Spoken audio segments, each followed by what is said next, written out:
Hello guys! Nakakuha day taron og okra sa ato ang garden no. So ang uban guys kay hapit na siya muguwang. So maong akuan na lang pud nang giapil kay pa sayang man sad pud og muguwang jud siya sa punuan pero medyo naguwang na jud siya gamay. Ato ara ng slice og ginagmay ang ato ang okra guys kay gipulaan na ang mga bata og kaon og okra nga dilapwaan. So para naana pud sila bagong matilawan, ato ana siyang tortahon. Slice ra na nato gagmay, inya timplahan, butangan og gamay asin, gamay harina, then ato ana siyang butangan og itlog. Duha lang ka buok ang ahang gibutang nga itlog kay dili man pud siya kaayo daghan no.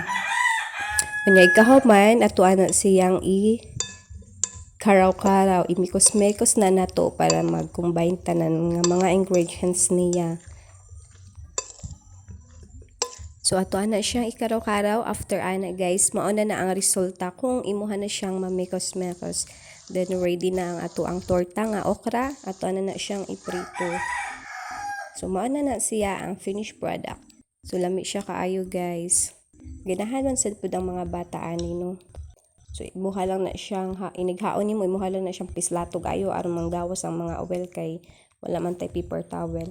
So kana ang iyahang sulod, lami na siya kaayo.